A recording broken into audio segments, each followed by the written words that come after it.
บัดนี้เมื่อเฮาเฒ่าแก่ชราไปแล้วเฮาบ่มีบุญเฮาสิเอาหยังเป็นที่เกาะเฮาสิเอาหยังเป็นที่ยึดเหนี่ยวของจิตใจแม่นบ่จิตใจมันก็ต้องโหยหิวมันก็ต้องหาบุญอยู่แล้วคันเฮาบ่มีบุญมันก็ลิ่งลงสู่ที่ต่ำนะเปรียบเทียบกับคนใกล้สิตายแน่นอนอยู่โรงพยาบาลมันตกใจเด้คันเฮามีบุญแล้วมันก็ยังอุ่นใจพอได้เกาะนะโอ้ยังอุ่นใจอยู่เด้ตายก็ตายใจสิขาดก็สร้างยังหน่อยก็มีบุญอยู่หั่นยังมีแนวคิดมีแนวนึกหาอยู่แม่นบ่แต่ถ้าบ่มีบุญพอดีโอ้เสร็จกูสิไปอยู่ไสเด้ตายไปเกิดเป็นอย่างดีแม่นบ่นั่นได้มันสำคัญคันเฮามีบุญยังว่ากรรมของเฮามันพาไปบุญมันจัดสรรเองนะเฮาต้องเข้าใจจังซี่เด้บุญมันจัดสรรให้เฮาไปเกิดอยู่บ่หันวันนี้เฮาต้องเฮ็ดจังซี่เด้อเข้าใจจังซี่เด้อแต่ถือว่าพวกเฮาเนาะมีที่เพิงมีพระรัตนตรัยถึงว่าบ่มีวัดมีว่าพวกเฮาก็ให้มีวัดจิตวัดใจเนาะบ่มีวัดภายนอกก็สร้างแต่ว่าให้พวกเฮามีวัดภายในยินบ่วัดภายในหยังคือมีขอปฏิบัติขอปฏิบัติเช่นว่าอยู่เฮือนเฮาเฮ็ดจังได๋การดำรงชีพของเฮาเฮ็ดจังได๋ซั่นนะคือเฮาให้พวกเฮาให้มีความซื่อสัตย์ต่อกันประหยัดขยันกตัญญูเนาะบางคนก็บ่อยากกตัญญูบางคนก็บ่อยากขยันบางคนก็บ่อยากประหยัดบางคนก็บ่อยากซื่อสัตย์มันก็อยู่ลำบากเนาะคันเฮาขาดคุณธรรม4ข้อนี่นะมีคุณธรรม4ข้อยังบ่แล้วต้องมีทานศีลภาวนานำเอิ้นว่าเป็นสิ่งที่วัดจิตวัดใจถึงว่าเฮาบ่มีวัด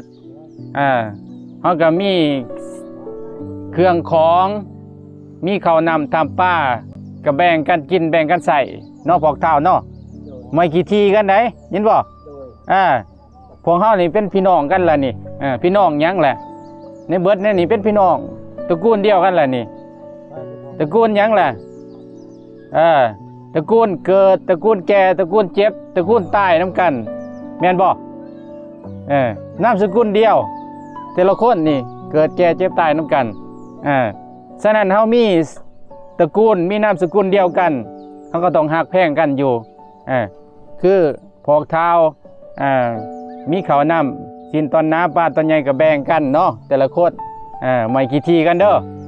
ไม่กี่ทีกันคันกี่ทีกันนี่โอ้เจ้าของข่อยเอาของเจ้าจะลาของข่อยลาของเจ้ามันก็ทะเลาะวิวาทกันเนาะฉะนั้นเฮาต้องอยู่นำกันบ้านเมืองเฮาเฮ็ดจังได๋เฮาจังสิมีความสุขเฮ็ดจังได๋เฮาจังสินี่ถึงว่าเฮาบ่มีครูบาอาจารย์เฮาก็ทานให้พ่อให้แม่เฮา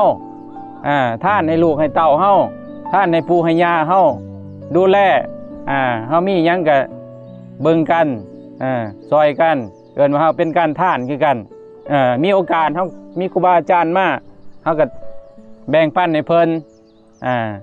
เป็นสิ่งที่พวกเฮาเฮ็ดให้พวกเฮามีใจมีที่เกาะที่เกี่ยวที่ผูกที่พันคันเฮามีทานน่ะนะ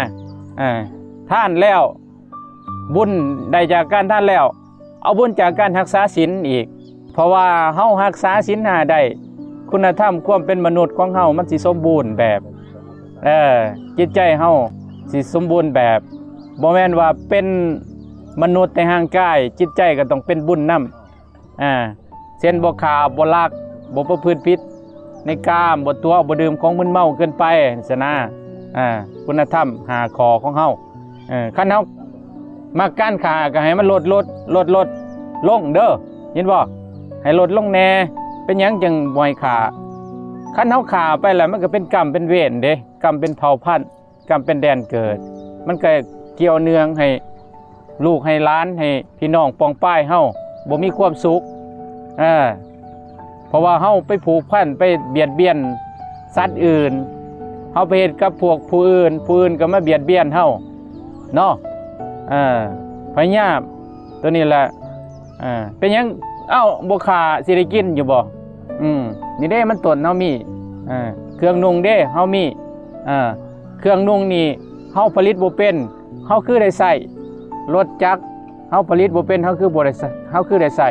รถ Hyundai เฮาผลิตบ่เป็นเฮาคือได้ใช้สมเทียบเบิ่งนะเฮาก็เอาเวลาไปเฮ็ดแนวอื่นเอาเวลาไปสอกหาแนวอื่นหาเงินนะก็ไปแลกเปลี่ยนเอาเดี๋ยวนี้ตลาดมันทั่วถึงแหละไปหดสวนกาแฟพวกแม่นบ่ตลาดทั้งซื้อไว้มีตู้เย็นเฮาก็แช่ไว้กินเฮาก็บ่ได้เบียดเบียนผู้อื่นชีวิตเฮาก็บริสุทธิ์เฮาก็บ่ได้สร้างกรรมสร้างเวรกับผู้ใดเฮาก็อยู่เย็นเป็นสุขความที่ว่าเฮามักฆ่านี่เฮ็ดให้เฮาบาดเจ็บเฮ็ดให้ชีวิตเฮาสั่นเด้มันสะสมพลังงานเด้ทุกชีวิตมันมีค่าเด้มันสะสมพลังงานพลังงานคือหยังพลังงานความโกรธของในใจของเฮานี่นะความโกรธของมันแน่ความโกรธในใจของเฮาแน่มันเฮ็ดให้ไปสู่อากาศเฮ็ดให้เฮาบาดเจ็บเฮ็ดให้เฮาเป็นโรคนั่นโรคนี่มันเป็นพลังงานเด้แต่ว่าเฮาบ่เห็นดอกเฮาก็มีแต่ม่วนมีแต่เพลินไป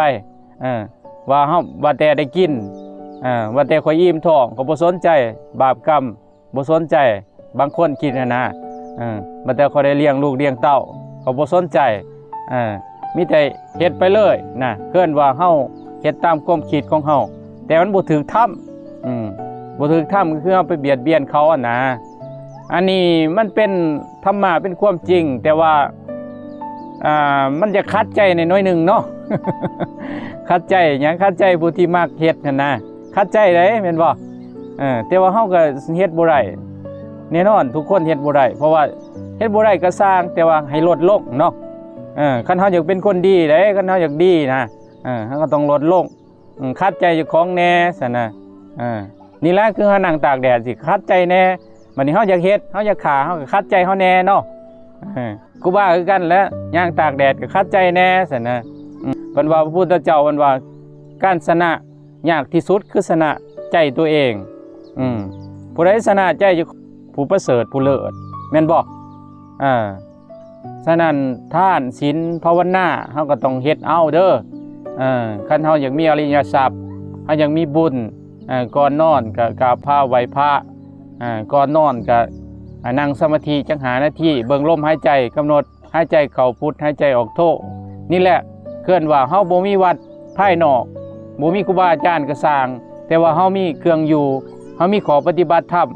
ก็คือชื่อว่าเป็นมีวัดคือกันยินบ่พวกแลนั่งเบิ่งลมหายใจเฮาแต่ละมื้อแต่ละวันโอ้ยบ่มีหยังเปรียบเทียบเท่าถ้าว่าเฮามีทานศีลภาวนาสินะพอเป็นหยังเพราะว่าห่างกายนี่แน่นอนทุกคนก็เอาไปจีเบิดเนาะตายยอมเอ็นเอียงยอมน้อมไปสู่ความตายเพราะว่าห่างกายนี่เฮาบังคับบัญชามันบ่ได้ครอบคุมมันบ่ได้แม่นบ่พอกลองนั่นเฒ่าแก่ชราไป